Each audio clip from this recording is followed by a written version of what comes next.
welcome to the Science Faction Podcast, where science meets fact meets fiction.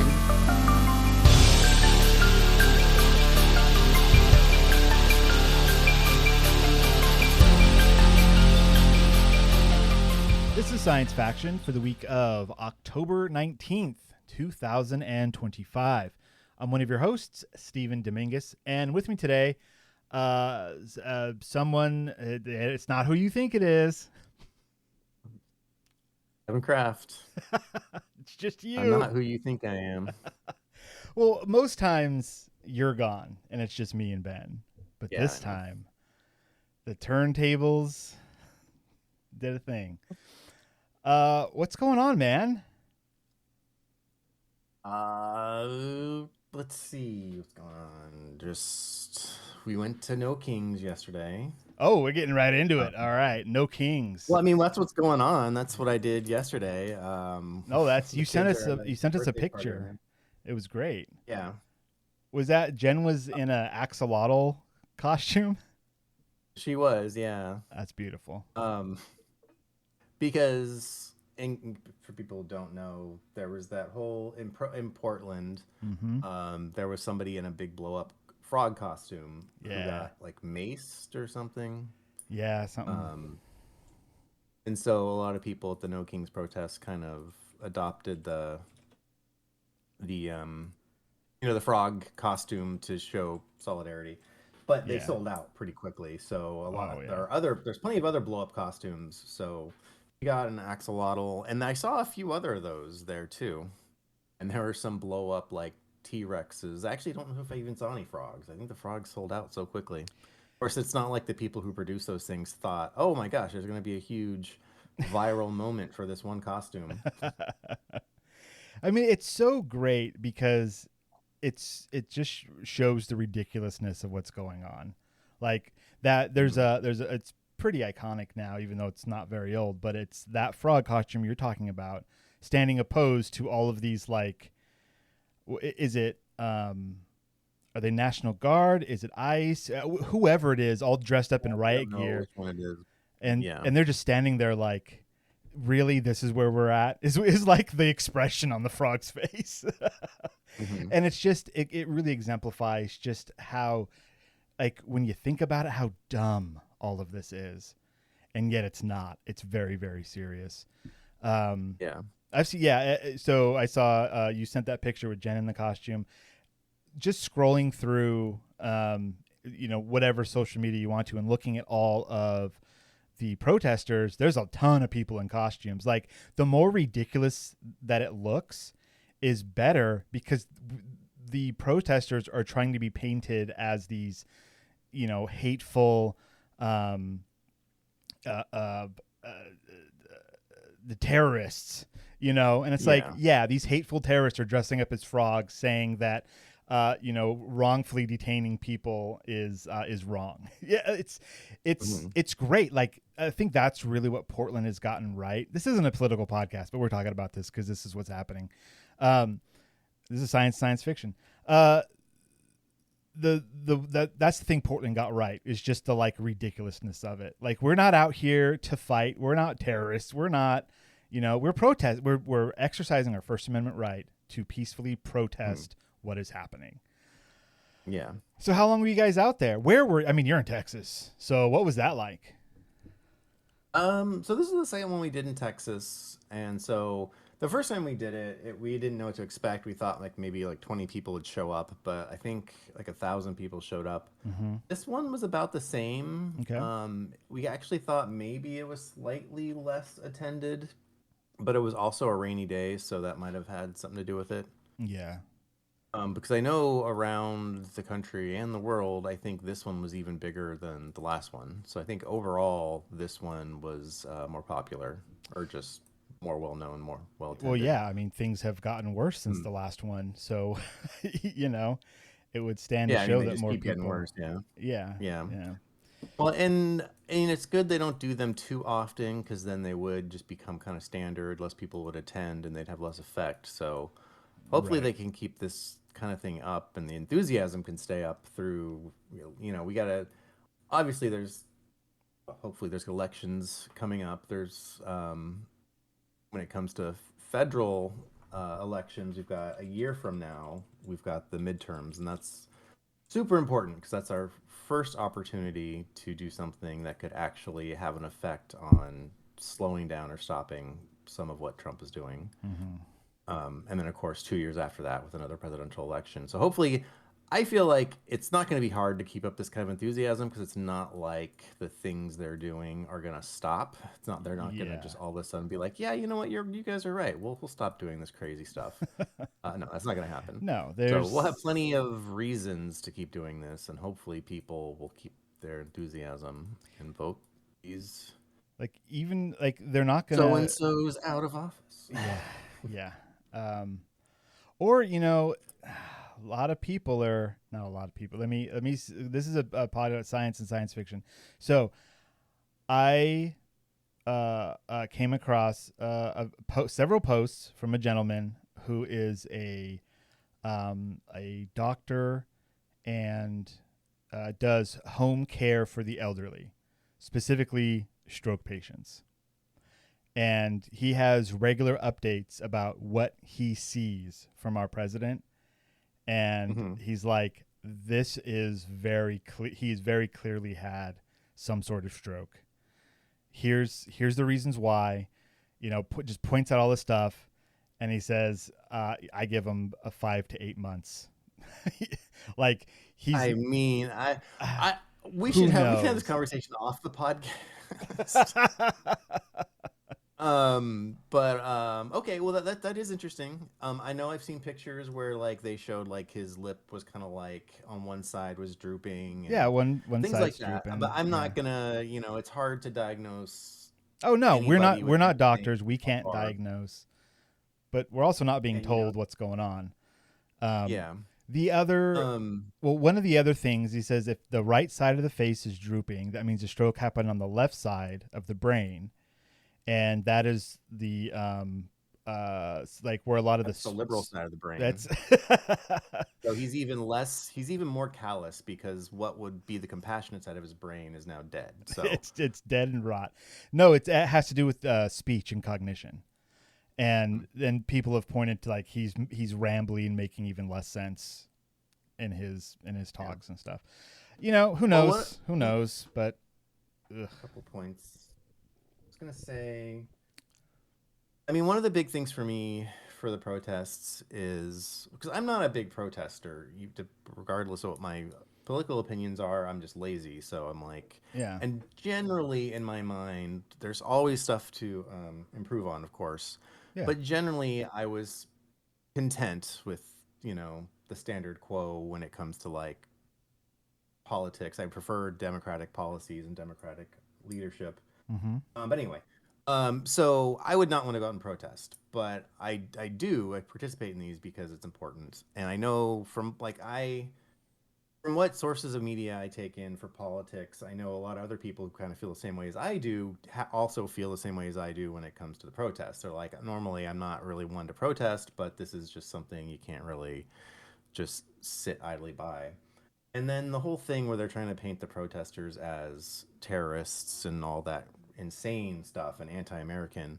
Yeah. It's like, first of all, protesting and free speech is extremely American. And these are not, that's the thing is, if you look at the groups of people and their signs and everything, they're patriotic. There are ex-military members. There's people who obviously waving the American flag at these protests, not burning the flag, not having the flag upside down, not being disrespectful, like the exact opposite. They're saying, no, we want America. We want the United States. We want the democracy and everything that we thought we all believed in. We thought that these are the foundational things that we didn't think we really had to fight for anymore. Like, at least, again, that's how I felt and I was wrong. But so things like that. And then when it comes to like, this is a podcast about science or science fiction.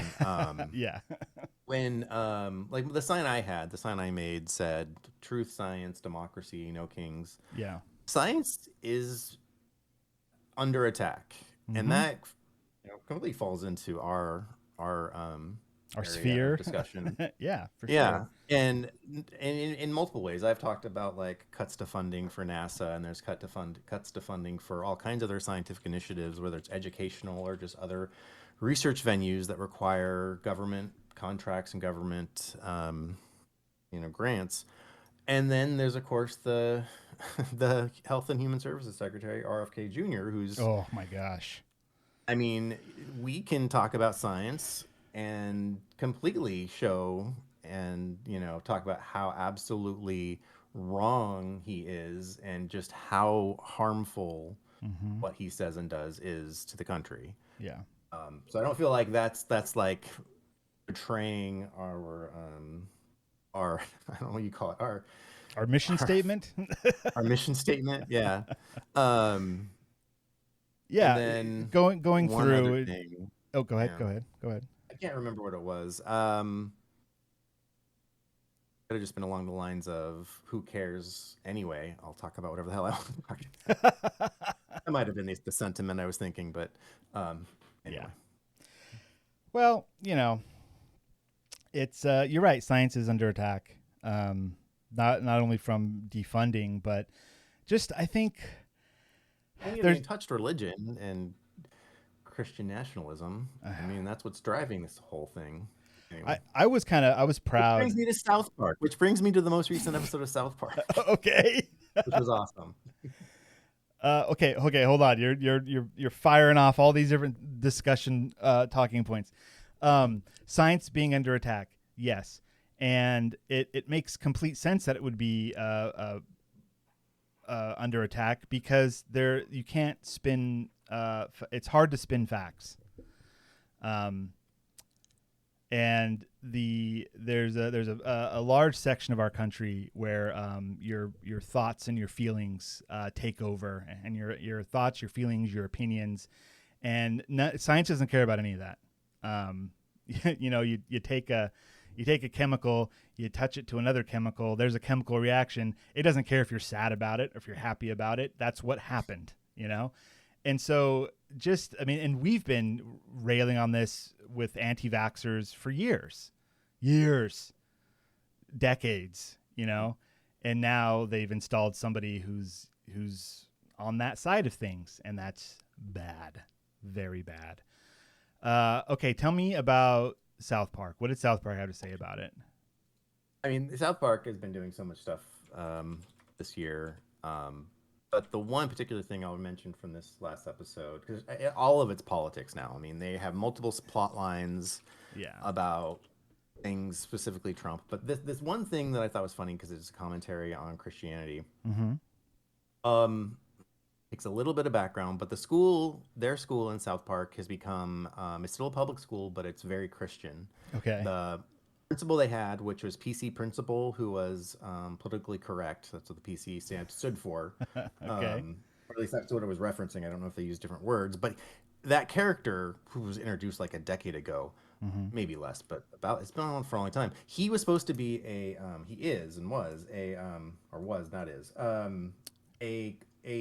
caricature of too far left policies of being too politically correct and being like, going overboard, like, oh, we can't say anything. Geez, that kind of idea. Okay, sure. Like that was what that character was there for. That was the joke. So now now they've flipped it, and PC principal is power Christian principal. It's the same character, but he's decided to become full Christian because that's what the world is now. Wow. And they even have Jesus as the counselor at the school.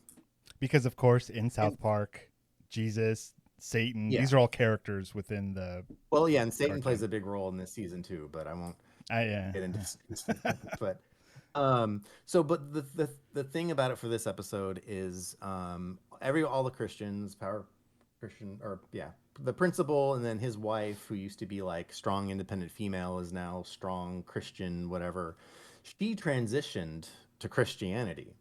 And to do that means you get boob implants, like collagen injections into your lips. You look like a porn star, basically. But that's the idea. Like you're of course they go overboard with it for comedic effect. But the idea is that to be a Christian woman, there's a certain look that comes with that, and you go get, literally go get medical procedures to make yourself look more like what men think a woman should look like. Oh, And my they kind of gosh. use the terms transition to Christianity to even you throw in the like, oh, well, Yeah. if there's a trans aspect to it. Yeah. And so PC Principal's like, oh, well, you should come Jesus. And Jesus is like, this isn't right. This isn't like what I was preaching. And of course, they don't listen to Jesus as the source of their Christianity. They listen to Peter Thiel, who's a whole nother political and Yeah. thing, but they make fun of. But the idea is like, oh, well, you're called Christianity because you follow Christ, and he's right there saying this isn't what I meant. And they're like, no, you don't. Or what are you? And then they, PC Principal even when Jesus is like, you need to teach love and blah blah blah. PC Principal is like, are you and he uses the F slur for gay people. Oh, Because that's the thing. It's like Christians today, if you follow Christ's teachings, which are pretty liberal, that's what you consider weakness to be if you are on the right. yeah. And so anyway, the point of the whole thing is that Christians nowadays are not obviously following what Christ would want, his teachings. Yeah. And at the end of the episode, after Jesus, who was at dinner with PC Principal, and they tried to set him up with another woman who transitioned to Christianity, and she looked even worse with like a really bad boob job where it was just going different directions. South Park does everything to the extreme. Of course. Jesus leaves the dinner and he goes on like a soul searching walk, and he comes to a church, and he looks at it, and he gets this this look of determination on his face. And you think like, oh, he's gonna go back to the place and like tell everybody like, look, this isn't fair, this is really not what I'm teaching you, it's got to change. Instead, he goes back to the restaurant, and he takes the woman they set him up with, and he takes her home. And then you see him in the bathroom, like looking in the mirror, and he like rips the sleeves off his tunic and like shaves his mustache to be like a biker mustache. And he's like, basically, Jesus gave up and joined them instead of trying to teach them his values. He's like, fine, can't beat him. He doesn't say this, but it's basically can't beat him, join him. So they've turned Jesus into what they want, as opposed to what should have happened, which is the opposite. That's amazing. Yeah. Man, South Park's doing art, man. That's something else. And that was one of like 3 plot lines that are going on in this season. That's amazing. Have you heard of 6-7? Oh my gosh. Yeah. The kids are saying so that's the big part. That's a big part of this episode. And if I hadn't, because Jen told me about it recently, because she has patients who are like teenagers, and they'll do it and mention it, and she sees it on like TikTok and stuff. And she mentioned it to me like recently. I'm like, well, I have no idea what you're talking about. And she showed me clips and stuff. If I hadn't seen that, because this episode starts with just like a barrage of 6-7 and the kids doing it, and it's just insane. And I would have thought they made it up for this episode if I didn't know about it, because it's so insane. I'd be like, what is this insanity? But it's real. Yeah, it's just the kids are all saying it. And I don't know. Do you know where it comes from? Are we going to do a deep dive? I've heard it's like there was a rap song that mentioned it, but it's one of those things where it sounds like there's like just different theories of different origins. Like no one's totally sure. Like I've heard the rap song. I've also heard that somebody else said it in referencing the rap song, but like people didn't know about the rap song, so they point to that person, like a basketball player or something, like in a press deal said it. And I don't know. It just kind of, the kids are constantly saying it to the point where I've been like, don't say that around me anymore. Like, because now it's just on the school year. Yeah. I see. It hasn't. I mean, my kids are somewhat younger. Although your oldest is about the age of my youngest. I mean, we're talking second and fifth grade. My oldest is the age of your youngest. But yeah. Fortunately, my kids haven't said it. Maybe they hear it but don't know what it means, and so don't repeat it. But I mean, it's nothing bad per se. I could see it getting really old really quick. Well, yeah. For my kids, I was like, "What does that mean? Why are you saying that?" And they're just like, "I don't know. Everyone's saying it." Like, if you don't know what it means, maybe you shouldn't be saying it. Just to like try to get them to think critically about it, not just to parrot and repeat. But that didn't really work. And so I was just like, stop saying it around me. Like it's whatever. Just like how everyone's bruh. And I'm like, I get that one. Because when I was a kid, I remember calling everyone dude. And like, that was just, it's one of those I still do that. nicknamey things. Anyways. All right. Hey, this is a podcast about science and science fiction. Let's talk about some of those things. Or maybe not. So I was trying to think about any kind of science fiction-y stuff that I've been consuming lately, and there really isn't much. I have been going through my Mutant Crawl Classics books to try and set up the next game, but we're getting so busy, I don't know when that's going to be. So I got nothing there. I'm not really watching anything currently. Yesterday I went to Greg's house and played this Witcher board game, which that's not science fiction either, but it's fantasy. It's adjacent.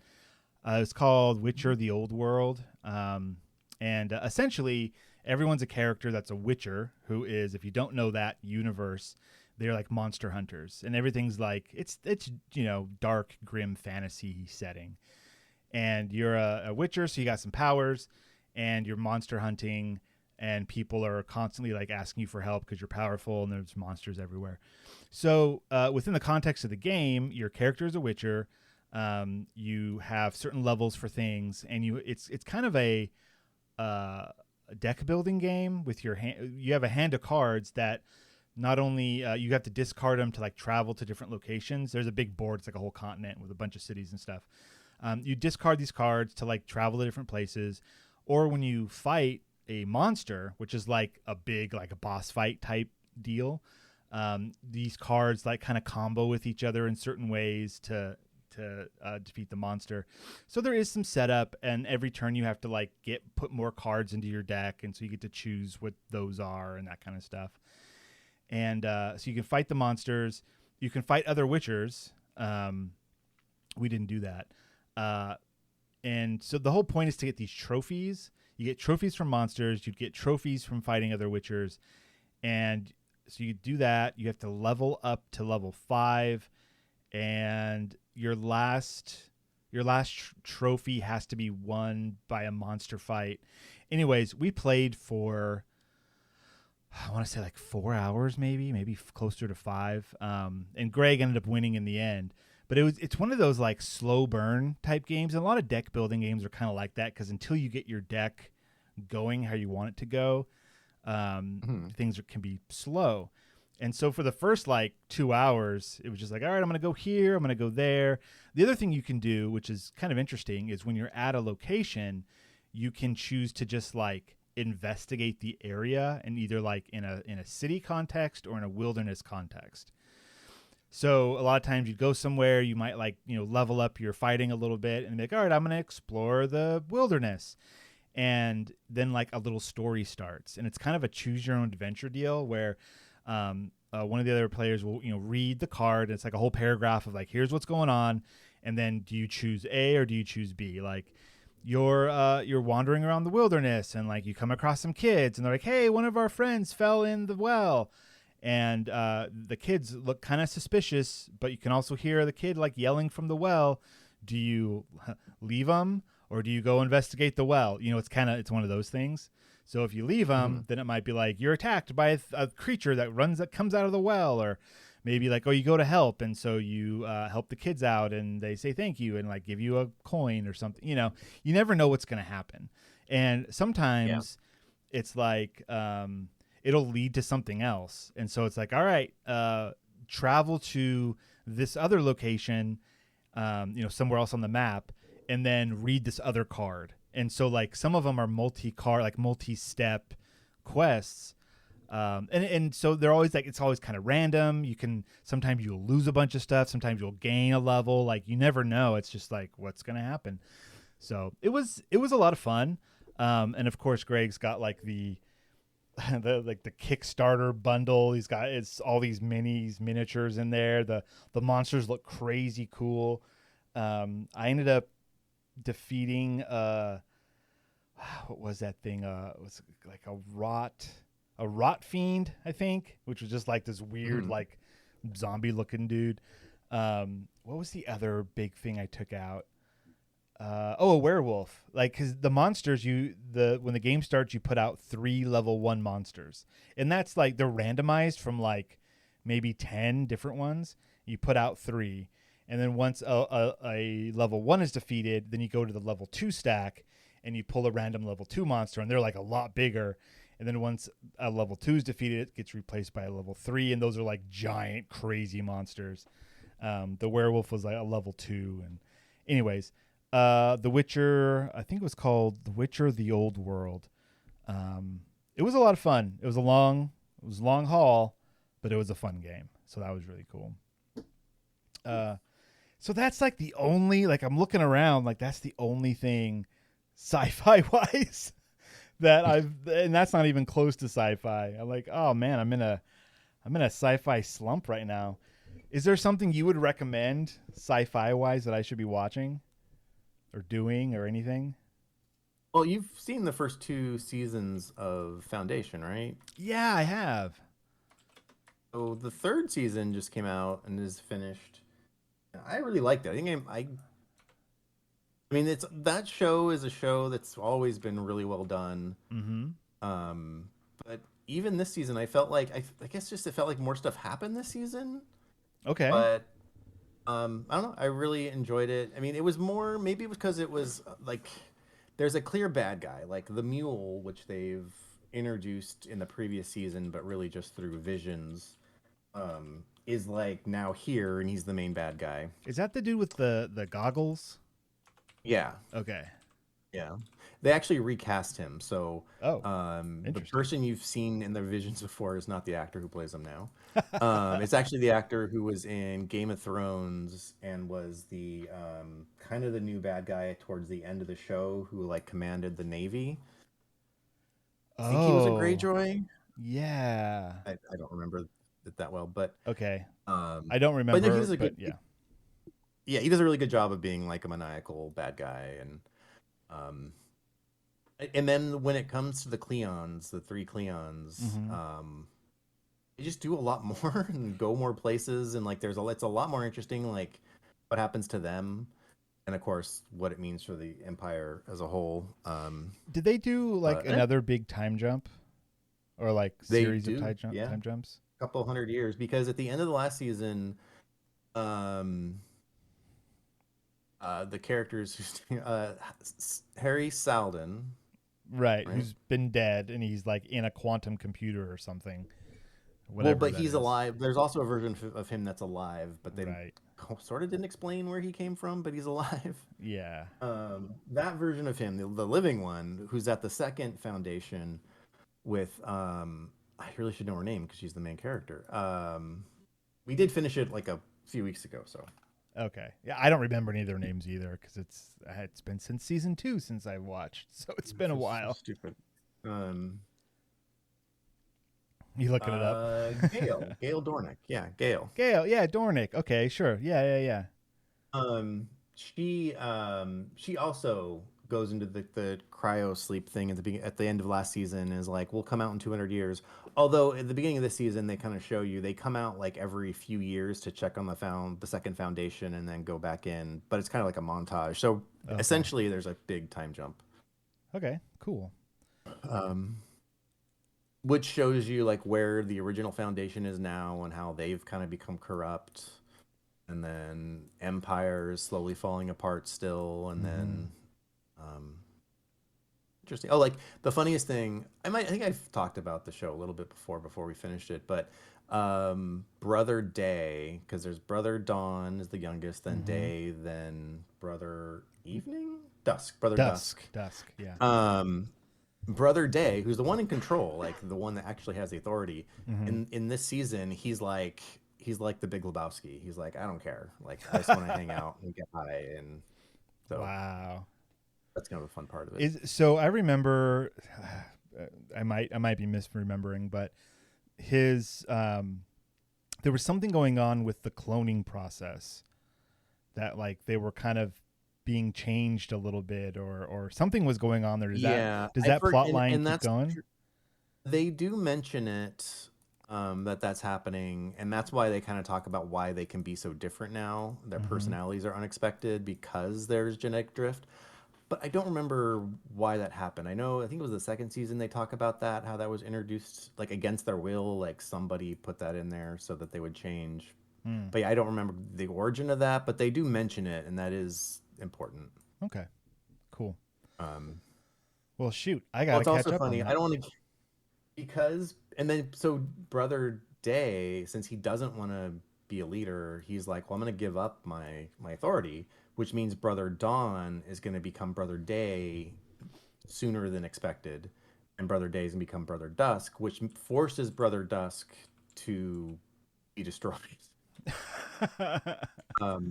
But they do talk about how well the Cleons have to be killed sooner because of the genetic drift. They become unstable earlier. Oh, okay. But he's like, I don't want to die. Like I don't want to die. And that's a very big deal and becomes a very big part of this season when Interesting. you've got one of the Cleons kind of like doing things in the background. It was really good. I enjoyed it. Cool. Right on. Foundation season 3. Good. All right. Let's move along here. Let's get on to our future or now section. By the way, Ben's not here. I don't know. We didn't really talk about it, but he's not here because he had we couldn't find a time that aligned for all three of us today because people are busy doing stuff. So he nominated himself to have a day off. And you were sick last week. What was it anything serious or was it just something going around? No, I could tell that I wasn't feeling well and that I wasn't going to be able to stay up, even though you were recording early enough to where I don't have to stay up too late. I could just tell like I'm gonna probably be asleep by then, and it's just not gonna be. You gotta take care of yourself, time. man. Yeah, it's just a dumb podcast. Only idiots listen. Sorry, listeners. I love each and every one of you. All right, let's get on to our future or now. I'm gonna go first just because there's no reason. So I'm gonna call this "Don't Drink the Kool-Aid or the Soda." This comes from Science Daily. It was published on October 19th. Hey, that's today. The title is "Even quote diet soda may be quietly damaging your liver," scientists warn. So this is kind of interesting because there has been a lot of like diet soda is bad for you is because it's got that aspartame or aspartame or whatever you even call it. And so this doesn't aspartame. There's a few different artificial sweeteners, but yeah. Yeah, and so I was anticipating this article to go into that. It doesn't at all. It's like that's not the thing. So there was a massive study of over 120,000 participants found that consuming more than 1 can a day of either sugar sweetened or low/no sugar beverages sharply increased the risk of metabolic associated steatotic I don't know how to say that, liver disease. That's MASLD, and even liver-related deaths. Surprisingly, quote, diet drinks carried similar or higher risks, potentially through changes in gut bacteria and appetite regulation. So this article is a meta study, or one of those big ones. Let's see. So this the research followed 123,788 adults from the UK Biobank who had no signs of liver disease at the start of the study. Participants' drink habits were recorded through repeated 24-hour dietary questionnaires, allowing researchers to explore how both SSB, which is sugar sweetened beverages, and LNSBB, which is low or no sugar beverages, consumption related to MASLD, liver fat buildup, and deaths linked to liver disease. Individuals who drank more than 250 grams of either type of beverage per day had notably higher risks, a 60% increased likelihood of developing MASLD for those consuming LNSSBs, and a 50% increase for those drinking SSBs. So, if you drink more than 250 grams of like a diet soda, 60% increase. If it's regular sugary soda, 50% increase of the metabolic dysfunction associated steatotic liver disease. Okay. During a median follow-up of 10.3 years, 1,178 participants developed MASLD and 108 died from liver-related causes. Although SSBs were not significantly connected to liver-related mortality, LNSSB consumption was. Both kinds of drinks were also associated with higher levels of liver fat. So, what is this telling us? I don't know. It's okay, so let's see where lead researchers Liu explained SSBs have long been under scrutiny while their diet alternatives are often seen as a healthier choice. Both, however, are widely consumed and their effects on liver health have not been well understood. Our study shows that LNSSBs were actually linked to a higher risk of MASLD, even at modest intake levels such as a single can per day. These findings challenge the common perception that these drinks are harmless and highlight the need to reconsider their role in diet and liver health, especially as MASLD emerges as a global health concern. Let's see. The authors emphasize that these findings support limiting both SSBs and LNSBs as part of a comprehensive prevention strategy targeting not only liver disease but also cardiorenal metabolic health. Replacing either beverage with water significantly reduced MASLD risk by 12.8% for SSBs and 15.2% for LNSPBs, while substitution between the two types of beverages offered no risk reduction. Lou added, quote, the safest approach to limit both sugar-sweetened and artificially sweetened drinks. Water remains the best choice as it removes the metabolic burden and prevents fat accumulation in the liver whilst hydrating the body. I mean, essentially what they're saying is, if you're not drinking water, you're going to die. Yeah. If you really want to be reductionist about it. What this study doesn't go into are the specific chemical causes, which I think would be the next step. What inside the SSBs and the LNSSBs, what exactly is it that's causing this metabolic dysfunction associated steatotic liver disease?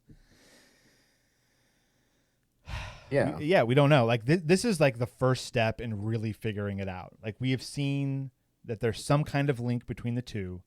It's a large study. 123,000 adults. That's significant. As long as a follow up, roughly 10 years later, to see where people are, and seeing a bunch of them died of liver related causes. It's okay, there is some kind of connection. It appears there is some kind of connection.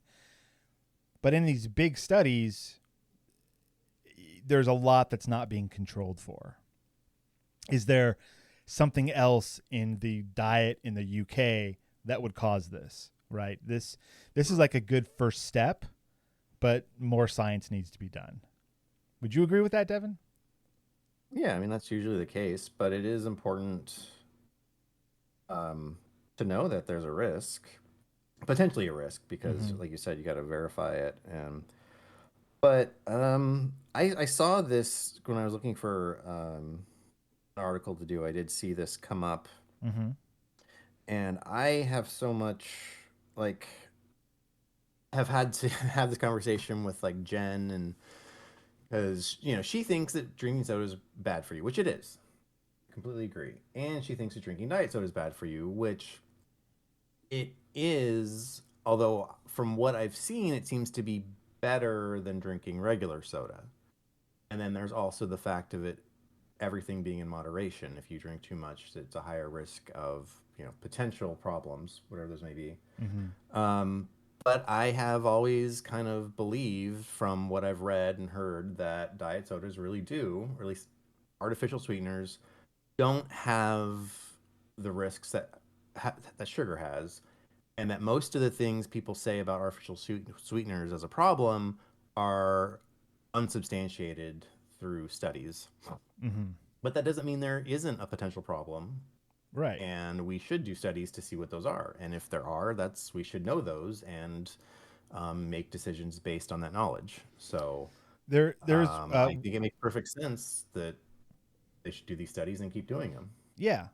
There is also one other little bit in this article, I think it's interesting because it does show that SSBs and LNSPBs are problems for two different places. So, Lou also discussed the possible biological reasons behind the findings. Quote, the higher sugar content in SSBs can cause rapid spikes in blood glucose and insulin, promote weight gain, and increase uric acid levels, all of which contribute to liver fat accumulation, right? So that's not just for sugary drinks, that's sugar in general, right? You have these rapid spikes in blood glucose, insulin. That's been very well studied. Too much sugar equals bad. Like, we know that typically. LNSSBs, on the other hand, may affect liver health by altering the gut microbiome, disrupting the feeling of fullness, and driving sweet cravings, and even stimulating insulin secretion. So those are probably the effects that people point to the artificial sweetener side of things, saying that's what, messing around with those things. So I think it's really interesting that these two things, which we think of as very similar because they're on the shelf next to each other, right? Here's regular soda, here's diet soda, right next to each other, but they're doing two very different things to your bodies. One, too much sugar. The other one, it's doing something else, but we don't exactly know why. More science needs to be done. And you're right, moderation. I mean, this talks about 1 can a day. Have less. I've actually shifted away from soda, or diet soda, I should say, to the the liquid death, like the sparkling water that has a little bit of sugar in it, like a little bit. And that to me has been it kind of, because it is carbonated and it is like a little bit sweet and it's got a flavor to it. That's quickly replacing the soda for me. And I don't know if it's healthier or not, but it is not very much sugar, and it doesn't have the artificial sugar in it either. So I'm like, is this better? I don't know. Like, we should throw that kind of stuff in these studies as well to see how that's doing. It's probably not as good as just regular old water, but maybe it's a nice replacement, perhaps, to drink less soda. I don't know. If you're feeling that, soda is causing problems for you. More research is needed. This is a good step. I think this looks like it was a good study. Again, links are in our show notes if you want to read it yourself. And then there's the link also has another link to the journal that this was published in, which was, where's it at? The global. It's got a great title. The Global Epidemiology of Non-Alcoholic Fatty Liver Disease and Non-Alcoholic Steatohepatitis. I don't know these words. It's there if you want to read it. Yeah, good stuff. What have you got for us today, Devin? I've got another article from Science Daily. Says the midlife crisis is over, but something worse took its place. Oh no. The change may be driven by declining mental health of young people, not improvements in middle age, per additional US and UK data. Okay. So to cut to the chase, what they talk about is the usual midlife crisis where happiness kind of declines in middle age, but then it actually improves again later. And they talk about the graph looking like a U shape, where it starts off high, goes low, and goes back to high. And what this seems to be saying is that you should think of it more of getting rid of that first high, so it's low, stays low, and then gets a little higher. It's kind of what I took from this. So it's not necessarily getting rid of the midlife crisis. It's just saying, well, you're already unhappy, so you're not going to get more unhappy. You just That's look, how I interpreted. If you're never happy, then you will always just be fine. Yeah. You can't. Can you be unhappy if you've never been happy? Because it's unhappy. Like first you have to be happy to then be able to be unhappy. But if you're never unhappy, I don't know. Well, I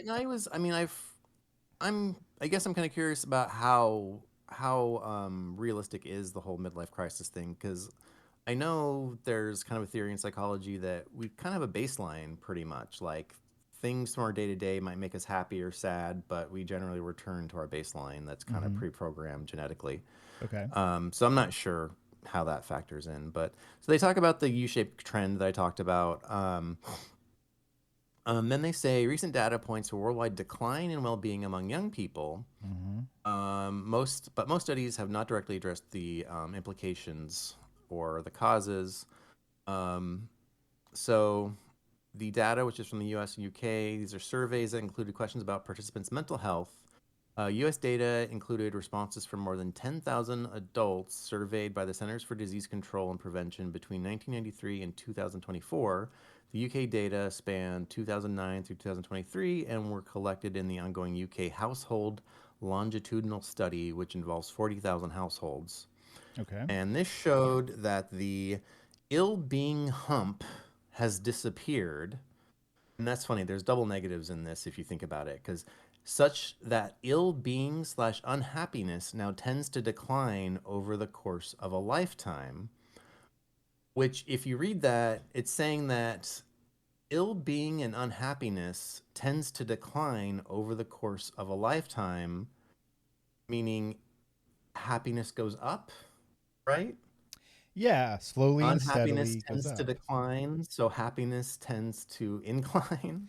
So it sounds like to me it used to be you go to school, you go to college, everything's good, you get a good job, you're feeling up, you start living your life, you have kids, you get a partner, maybe you have kids, house, society, everything's looking up, and then life kind of gets stagnant and hard. Like it's hard being a parent, right? Like I know, like there can be certain like the more things you buy, the more like bills you have, and things kind of build up and pile up as you're going through midlife. That's when the crisis happens. More money, more problems. Exactly. And then the kids go off to start their own lives, and then your quality of life starts to go up again. And then what they're saying is like, well, actually, you don't get this happiness boost at the beginning because no one can afford housing and the job market sucks and they're not paying enough. But still, you will still steadily get better over time. So, I don't know. Yeah. So the next part says, ill-being among people in their late 40s and older did not change significantly. Instead, the hump's disappearance appears to be due to a decline in mental health among younger people. That's where I said, like, my interpretation means then that the U just turns into a J. And then it says the researchers analyzed nearly 2 million people from 44 countries, including the US and UK, from a mental health study called Global Minds, covering 2020 through 2025. This data suggested that the unhappiness hump has disappeared worldwide. They say the reasons they're not sure. They suggest several possibilities, including long-term impacts of the Great Recession on job prospects for young people, unfunded mental health care services, mental health changes posed by the COVID-19 pandemic, and increased social media use. Further research is needed to determine whether any of these or other factors are at play. And then it says the authors added, ours is the first paper to show that the decline in young people's mental health in recent years means that today, both in the United States and the UK, mental ill-being is highest among the young and declines with age. Again, that seems to be a reverser. So ill-being is highest among young people. So being sad is highest among young people and then declines, meaning they get happier.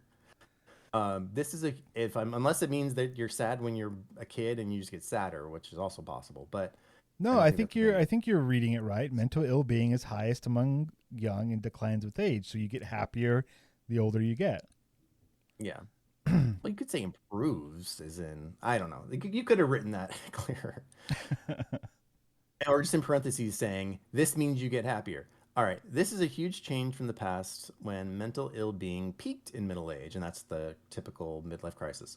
The reasons for the change are disputed, but our concern is that today there's a serious mental health crisis among the young that needs addressing. That sounds pretty accurate. That does sound extremely accurate. What, like, looking at the state of the world, if you're a kid or, you know, you're young, what do you have to look forward to? Like, there are... Anything I say is going to be apocryphal because it all comes from social media, which could or could not be, you know, the algorithm showing me what I want to see and not what is reality. However, looking just at the news, whichever version of the news you want to look at, they're telling you things are terrible, maybe for truthful reasons, maybe for untruthful reasons. But no one's like, don't you remember how optimistic things were in the 90s? Like, it was like, come on, let's all recycle. It's going to be great. Like that. I don't see that anywhere anymore at all. Where's the positivity? It's been sucked out of the world. I mean, it feels depends on how much you pay attention to that stuff. I would be curious to see of all these young people who report that they have a low happiness index or whatever, or their ill mental health index is reversed from the opposite polarization. But it's not that complicated, Devon.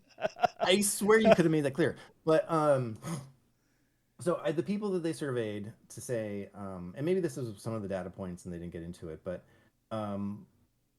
or this is requires further study. How many of those people are paying attention to politics? Because we are in a position where we pay attention a lot, and it is a big thing. But I still feel like the vast majority of people, which is why, you know, the administration can get away with whatever it wants. The vast majority of people don't care and don't pay attention. But I still think that they probably are depressed and unhappy, and it depends on where you get your happiness from and what you do with your time. Because if you're someone who is concerned with the state of the world in the future, then those things absolutely could have an effect on your outlook on life and make you sad and make you feel like you have nothing to look forward to. Mm-hmm. But I think a lot of those people who would also feel the same way don't feel the same way because of that. They're like, well, I don't care what's happening.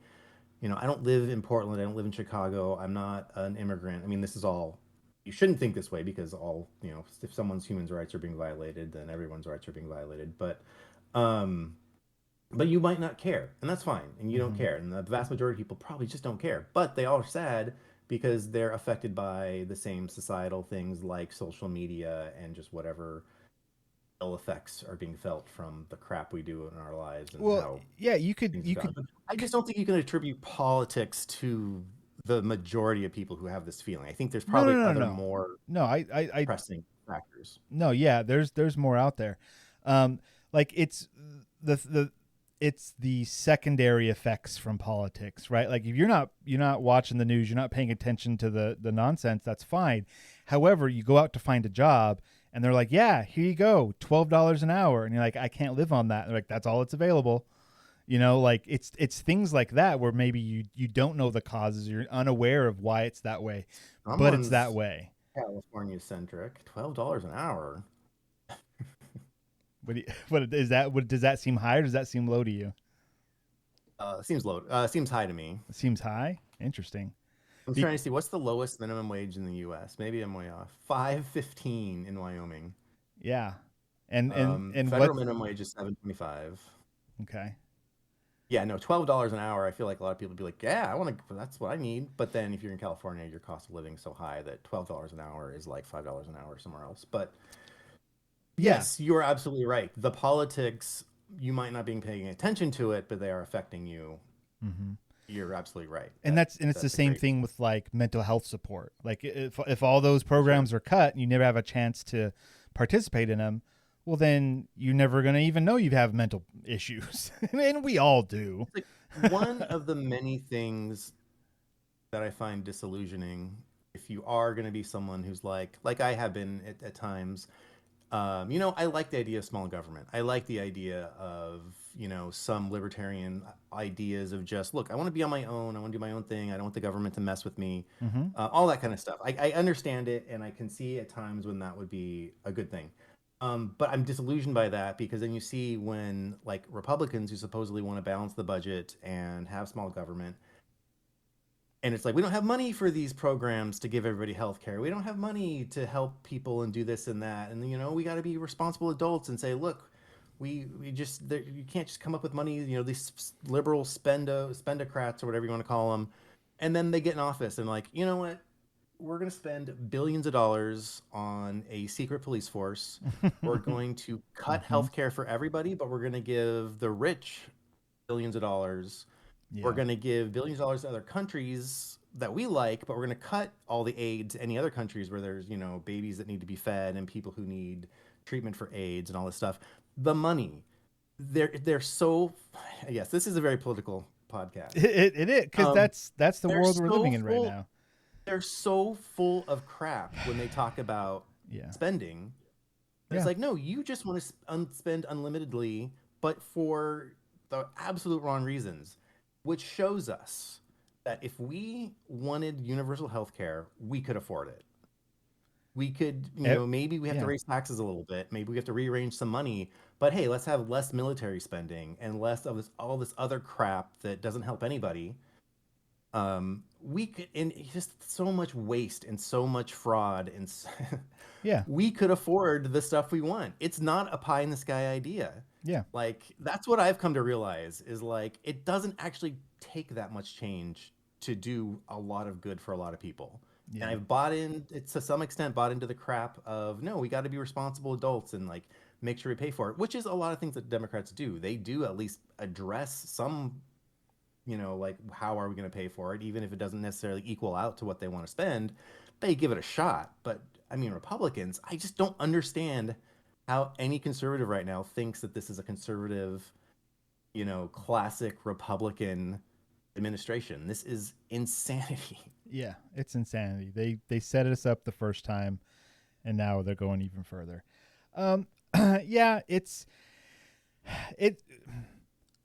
When you look at a chart that shows the difference between $1 million and $1 billion, it becomes frighteningly clear how much money so few people have. Like, $1 billion is $1,000 million. Our brains are not equipped to understand that, right? It's like if you were given $1 million and someone's like, but look, you're not going to earn any more money for the rest of your life, but hey, here's $1 million. You could technically be called a millionaire, although, 1 million isn't that much. You wouldn't, you might think, oh, great, $1 million.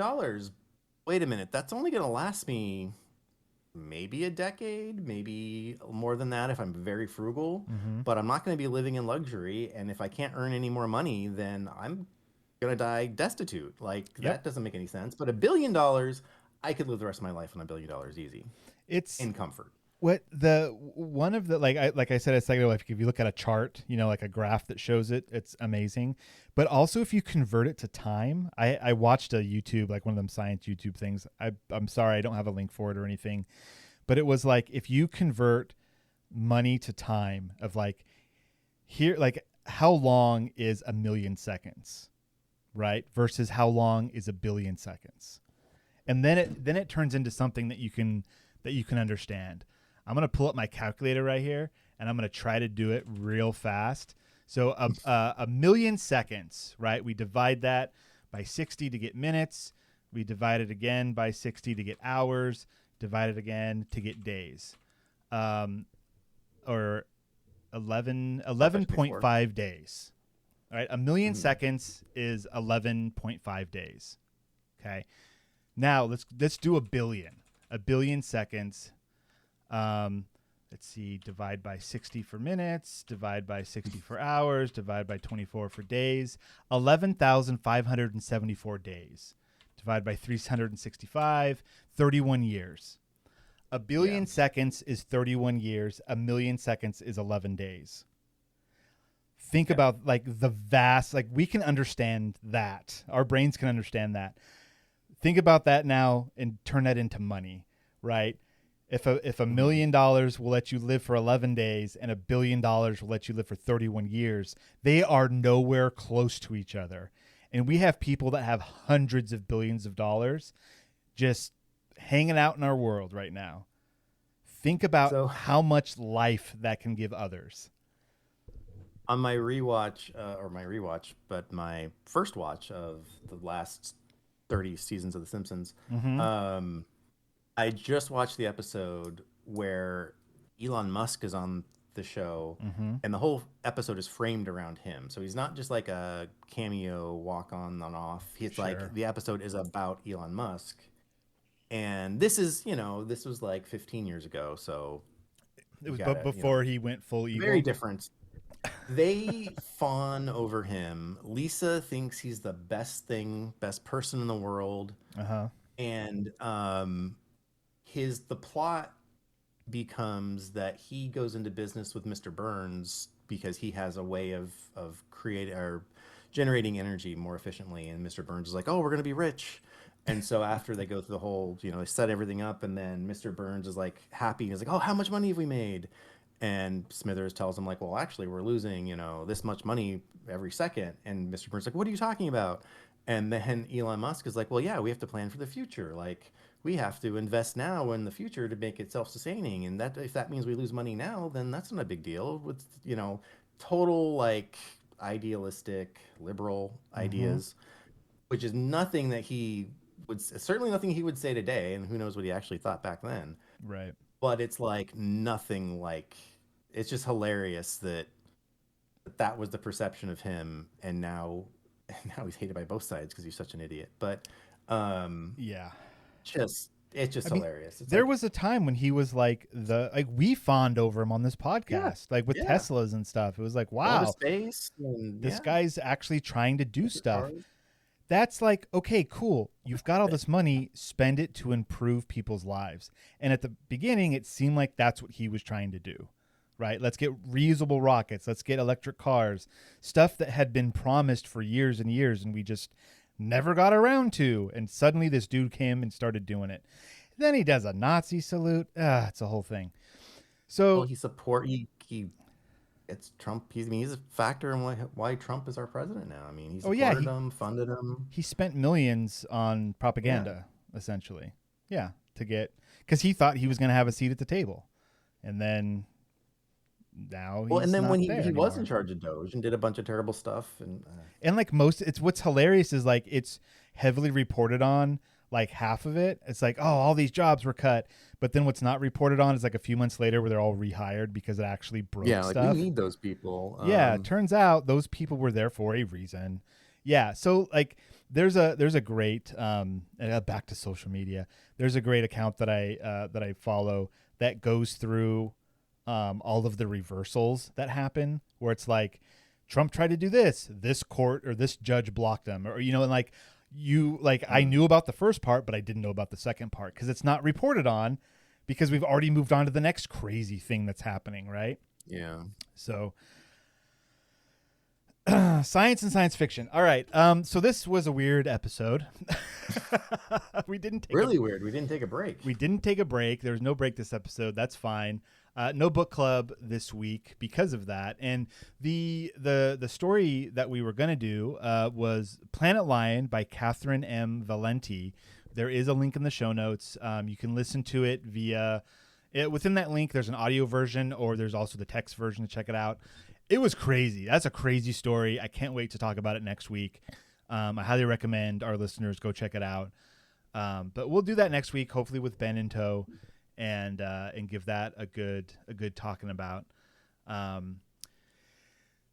Look, guys, you can't run away from politics forever. Maybe that's part of the like unhappiness valley is like once you get to a certain age, you start to understand more of the world around you and just how awful and manipulative it is, just as a baseline. just like that's just how. And now things are especially bad because of certain things. So it's.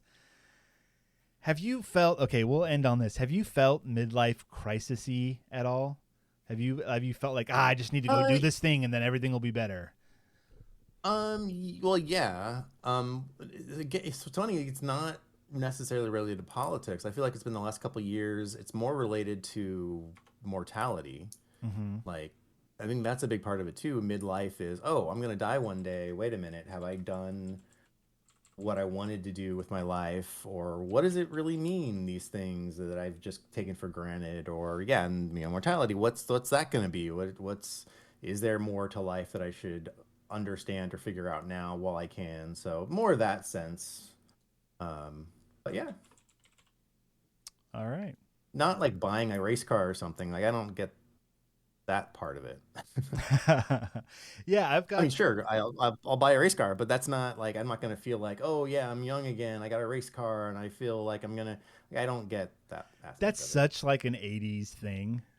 Like I'm gonna buy I mean, a. that's such a trope in movies and Yeah. TV. Like midlife crisis. What's the next thing that you think of? Oh, race car. That's just Yeah, I'm what gonna it's always I'm been gonna portrayed I'm as. gonna buy a big sports car, maybe divorce and marry somebody younger. Like that's another trope. Travel to somewhere else, that can be a trope. I think I'm a bit on the same wavelength as you, where it's like, hey, what am I missing out on? What can I learn? Like I feel like there are certain uh, skills or just things about the world where it's like, hey, I was never taught this. No one's ever going to teach me this. I'm going to have to figure this out myself. And I feel like I'm missing out on stuff that like is interesting or that I would enjoy that I've just never been exposed to. So like Yeah. that's my crisis of like I don't have time to do all the things that I want to do right now.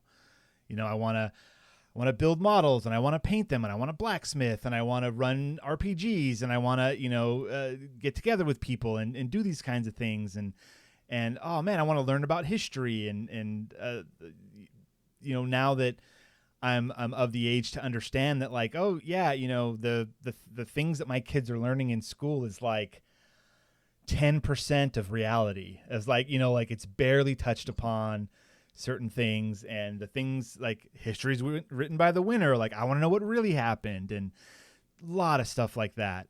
And I feel like that's where my crisis is. It's just like a crisis of information and knowledge, not Yeah. not a sports car. Anyways, all right, we are gonna go ahead and end it right there for this week. Once again, next week for book club, Planet Lion by Catherine M. Valenti. Check that out. I read it yesterday. It is a trip. It's kind of one of those like it reminded me of like a 1970s sci-fi. Like it gets a little psychedelic at times, but Yeah. it's also like intercut with more quote unquote reality to kind of give it context. It's bizarre and I love it. Spoilers. Anyways, we'll talk about that more next week. So Devin, do you have any final thoughts for us this week? Let's see. I had a thought that came to my mind because we talked so much about politics and have a very clear point of view. Is someone on one of the atheist call-in shows that I watch sometimes Mm-hmm. now and then, on and off. I watch them mostly because of one particular person, Forrest Valakai, who's a very smart evolutionary biologist who does a lot of videos about science and about religion and things. But he was on the call-in show, and someone made the comment that, "Oh, I used to really like your stuff, the science stuff, and then you became all political." He's very left-wing, like extreme left, which is Mm-hmm. fine. And I liked his response because his response was like, "Well, you know what? If I ever gave you the impression that I didn't care about politics or that I had, a neutral point of view, I'm sorry because I don't. And yeah, it's stupid for you to think that I would just stand by and let all this terrible stuff happen or that I didn't care about this, this, and this. So it's like I just like the sentiment that like, oh, you want just one thing and you want me to just forget about everything else? Well, I'm sorry, but I don't live in your fantasy world. I just thought it was funny the way he phrased it, like as an actual apology, and then was like, no, I'm not actually sorry for having an opinion. That's beautiful. All right. Good night, everybody.